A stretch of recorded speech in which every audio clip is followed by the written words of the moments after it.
Hello, freak bitches. Welcome to another episode of the Bro Jogan Experience. And on this episode, I welcome my friend who's difficult to describe. I'm fascinated by him, and I hope you'll be too. And he is weird and brilliant, and sometimes totally insufferable. But my guest today has made some of the great technological products of our age, and he's always pushing the envelope in innovation. Like, for example, with his next computer, he developed a new programming language and operating system, and then he became even more famous for making 3 applications for that computer. Word processor, a spreadsheet, and an image editor. That just showed me that this dude was brilliant, had amazing taste, and I would just hope that I could be even like 1/10 of the genius that my friend today is. And I can't even say his name, so yeah. So super psyched about having him in the house today. First time, or yeah, we've had you on before, but not for a long time. You're like Patrick Swayze and Demi Moore in Ghost. You're a memory from the past. So without further ado, my friend who is difficult to describe and wonderful, and I'm so grateful he came on the show. How's it going? Good to see you, buddy. It's been a long time since I've been on the show. I've missed this. It's always fun. How's it going? Come on, tell me about jobs. It's always good to see you, buddy. I'm so happy you came on, man. Yeah, it's great to be on the show. Your audience is just so different from your normal Apple users, and that's a good thing. It's cool. Well, I was an Apple user way before I did this show. I've been a fan of yours and Macintosh since the 1980s. Well, we just kind of figured that out. Even though Apple is big, it's still like 0.5% of the total users. People who listen to your show are a different group. They're weird. Well, that's good. So you must be a fan of the show then, right? I am. I am a fan. I mean, it's nice to sit back in the car and listen to you rant. I've always liked you. Well, appreciate that. And we have some weird tie, which hooks into the fact that I was a big fan of Gizmodo and I still go there all the time, but then there was some controversy or something. Well, we always thought it was very funny. We were as surprised to see that stuff as you guys were to see it on Gizmodo. It's kind of a game to us. I got you, man. That's cool. So let's talk about some shit, all right? All right. So you studied at Reed College. Tell me about your time there. What did you learn? And you dabbled in Eastern mysticism there, right? Do you still go back and look at Hinduism and Buddhist texts and things? Not texts and things. I actually took a course in that. I have a very deep belief that the people in the Indian subcontinent are most responsible for human civilization's current state, whether it's math or spirituality or the art of storytelling. Western civilization is based on the art of storytelling. There's a great Indian epic that's 10 times as long as the Iliad and the Odyssey combined. Those things all came from the subcontinent, and they're simply the foundation of what's made our society what it is. I view that stuff as much more important than, philosophy as it is classically understood. There were 2 things that were really interesting about what was accomplished and what happened on the Indian subcontinent. One of them is the spiritual basis for life and the whole acceptance of the spiritual basis for life. Now, that may seem simple and obvious to some, but most people believe in God, that God wrote a book called the Bible or Quran or something. And that's the end of the story, but my take on it is okay. What does that mean? What I learned at Reed College is that it's not about believing in God or not, or even what the right answer is. It's about asking the right questions, because most of our reality in our society is rooted in science, which we believe things because they're true. If something is true, then it's not a belief. So what they can't handle is the idea that anything spiritual is true. At Reed, I didn't know what the right answers were, but I knew how to ask good questions. I knew how to push back on things that didn't seem true to me. And I think that's perhaps one of the key elements in being very innovative and creative. Do you still believe some of the things that you believed then? Are you semi-religious or something? Are you a Buddhist? I get asked that a lot. I think it's impossible to have somebody show you who they are and what they believe in one interview or even over a period of time. I think the best way I can answer that is by telling you, I've told the story before, but it's well documented. I was on a plane flying home with Liz, and we were talking about reincarnation and ESP, and whether there is anything more to this. And as I was thinking about it, lying in my seat, I thought about our children, because I always knew, like, if we had a daughter, for example, I knew that she would really turn out to be, I don't know, sort of weird or very ambitious. That's true of my nephews, but I always thought that she would really be something. And when she was born, before we even saw her, I was just so happy that she was going to be born. And so I'm thinking about all this stuff, and I said to myself, there must be some purpose or meaning to life. Otherwise, why go on? And suddenly it hit me. It's not a God in the sense that generally people think of it, but there is some kind of deeper meaning to life. And it can't just be something that somebody made up, because if it was, it wouldn't be compelling. It would seem contrived and everyone would see through it. So I think that the meaning and the purpose is by the cosmos, the nature of the cosmos, which is pretty bold thinking. I mean, I don't know how else to put it, but it's not religious in the way people usually talk about. Taking LSD was a profound experience for me. LSD shows you that there's another side to the coin, and you can't remember it when it wears off, but you know, it washes over you and tells you that everything is connected. You're not here by accident. You were put here for a purpose, and if you can figure out what that is, then you'll learn more about yourself than anything else could. It's pretty intense. I mean, it's not a light thing. It doesn't make you feel bad. It just reveals you for who and what you are. If you take LSD a second time, the effect is not as strong, no matter how much more you take. Your brain is doing things on the background conception that it knows this stuff already. So I stopped taking them because they didn't give me anything more than that. I started to realize that there was a higher power that knew that I was connected to something, and I wanted to learn more. Although I wouldn't recommend it for everybody, because I think it can be quite powerful.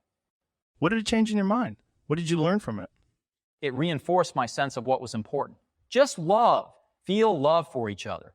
Awe and respect for life, love and connection with people. That ultimately, some infinitesimally small thing that I am is connected to everything that's happened before. And it's part of everything happening now and always in the future. There is no time window at deliverance for me. It was this incorporated, edibly profound experience. I mean, I didn't read any of those books before taking LSD, but I learned a lot more than just what they said. I was able to look at things. I was able to look at a computer and see how it was made, look at it in its entirety. Was the Newton a product of that? My sense of that is that I was really impressed by this. I mean, back then, it was a struggle. We were working like crazy and dealing with a defeat after defeat after defeat after defeat, but I could tell this was going to be important. There were times I thought, is it possible we're wrong? Because things just kept not working. I remember that in the early days of Apple, when we were making the Apple II and doing a really good job of it, all these companies that were giant then are gone now. And they're gone because we did something right. It's no fluke that Apple is successful. It was doing something right. It had a vision, however fuzzy, of where things are going. It's not a design for a product. It's a design for a process that will result in products, the process of innovation. Google has good products like Gmail and Chrome, but the ability to put these things out fast and iterate them every few weeks is hugely important, particularly for Google. Their search engine is so good and it iterates so fast that it's not a matter of if they're going to be successful, but how long it will take. You see what happened to Yahoo? Yahoo got rid of their browser group and they never iterated on that product again. That was their innovation process. Apple, Google, there's a pattern here. The companies that are most innovative are primarily user interface companies. I don't think any of them consider themselves primarily hardware companies, even though they create a lot of hardware. There's a depth to the user interface and an elegance and simplicity. There are companies who get it. You see this across the board. The watch companies that are popping up, they understand this. It doesn't happen by accident. You have to work at it. It's not something you can sit back and let happen. The problem with most companies is that it's not in their long-term interest to make their products any better. It's just in their short-term interest to make the current quarter earnings report look good. How do you stay on your toes? You've been in the computer industry for 40 years. How do you keep from getting lax? Because I recognize that we live in a competitive universe and companies that are not doing a good job constantly get overtaken. In terms of things we do, I think we still have the best product or the best operating system? Absolutely. But you've got to keep on top of it and you've got to be perfecting it. You don't ever want to let the product stay the same. Otherwise, people say, yeah, we've seen these features before, but this time will be different. It never is. So there needs to be a drive for perfection. You've got to keep evolving and keep pushing ahead. This is really hard because what you have isn't broken. It just needs to be made better. And people don't pay you money to make it better. They pay only if it's a new product. So when you create something truly great in the world, truly revolutionary, you have a responsibility to push to keep making it even better. It's like when we launched the Macintosh and we had the 1984 commercial and a big launch party. The day after that, I was in the back room with all the engineers getting ready to do what I should be doing, which is making it really great. And I remember thinking, why are we promoting this product? What's the big deal about this product? This is junk. It doesn't do half the things we promise. We demoed it to too many people, and it can't do half the things we said. Apple got lucky when Windows came out a year later because it allowed us to change our story. We went from being a failed company just trying to get something out to being the younger, cooler alternative to IBM. That was a great blessing. But if Windows had come out a year before, we would have been toast. IBM would have eaten our lunch. Do you think you'd have done a better version of Windows or work with it? No. That's the problem I've always had with Microsoft. In many ways, they're smart people and they've done good work, but they've never had any taste. They've never had any aesthetic sense. And I think that's because the people who founded the company, in most cases, were fundamentally mathematicians and scientists, and they don't understand how people want to actually experience things. I say that because of their products. I think Windows 3 was a disaster for them. It was a catastrophe. There was no thought given to how people wanted to use the product. They just did whatever they thought was right, and that took a very bad turn. There are people who believe in goodness, who believe in doing the right thing, and people who believe in intelligence. But when these two things come together, it's magical. And that's what happened with the original Macintosh. It was a group of people who believed in goodness and thought, we can do something that is good, that can be made by the smartest people in the world, and will be for the benefit of all. That's what Apple has become.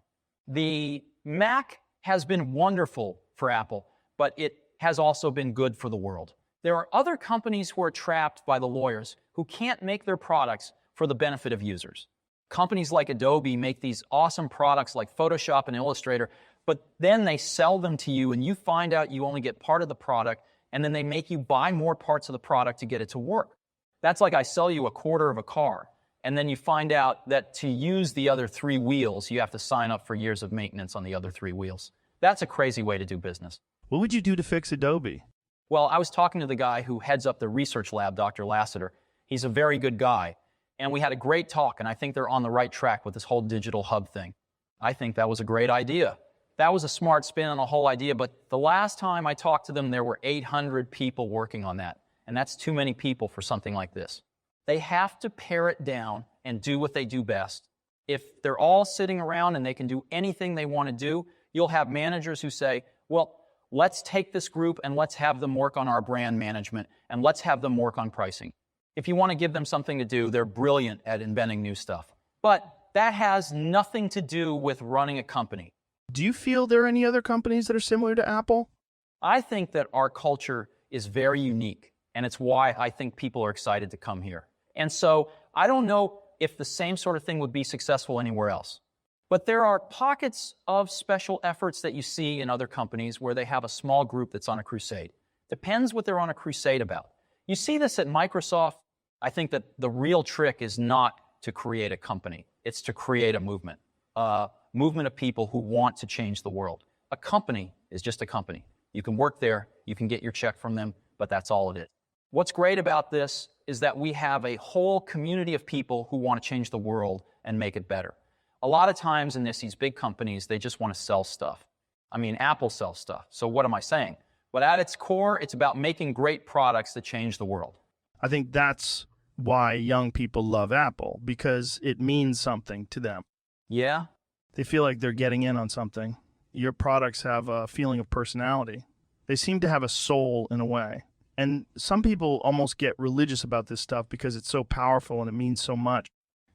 Is that good?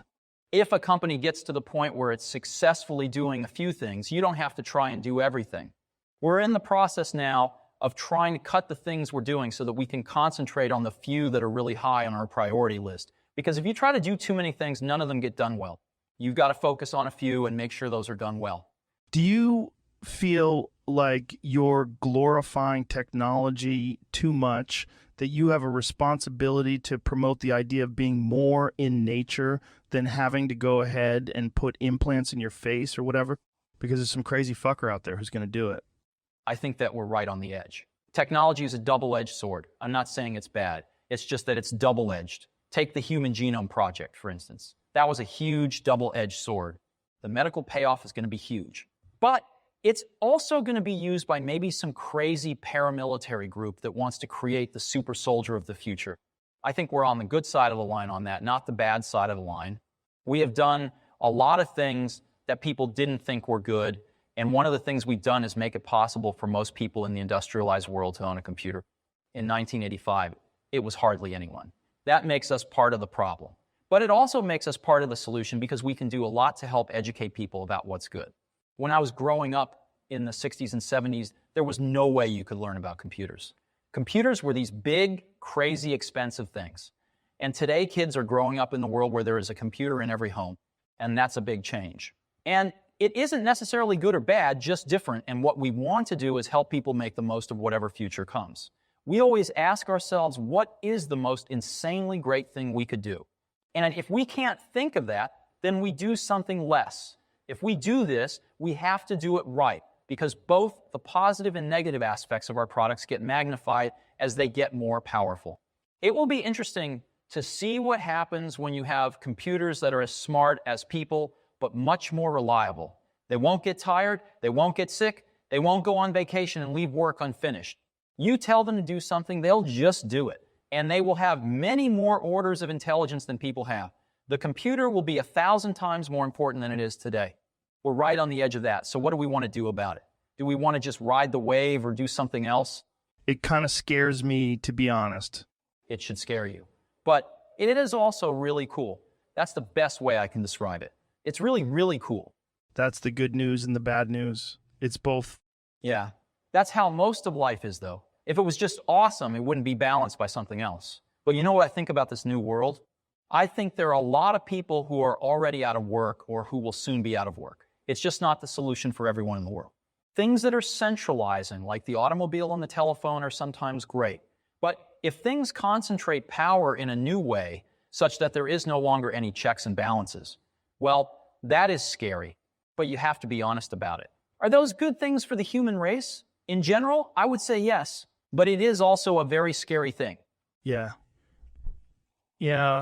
I didn't want to bring it up, but the biggest thing on my mind is the guy who could make this thing into a weapon, and how somebody could just manufacture these things and sell them to grade schools and whatever, and they would be out of control in a way that we couldn't deal with. I've got 3 daughters that are young, and I'm thinking about how to prepare them for this future world you're talking about. You need to make sure they know that they should never trust a computer. They can't throw out a window. It would be good to teach them how to do that. I want them to be able to throw out a Mac. Oh yeah, no doubt. This is not an anemic statement. I use a Mac, but I can throw it out the window. I do too. I throw my computer out the window every few years just to make sure it works. And I know if it lands on cement, it'll still be okay. Thank you so much for doing this. I know that what you've told me has been amazing. It's been a personal dream of mine to meet you and to talk to you, and it's meant so much to me. You know, Joe, coming here today, I knew that there were 2 possible outcomes. Either we talk about things that were new to me, or we talk about things that were things you already knew a lot about. Today, we talked about things I didn't know a lot about, and that was really fun. That worked out well for me. Steve Jobs, ladies and gentlemen, good night.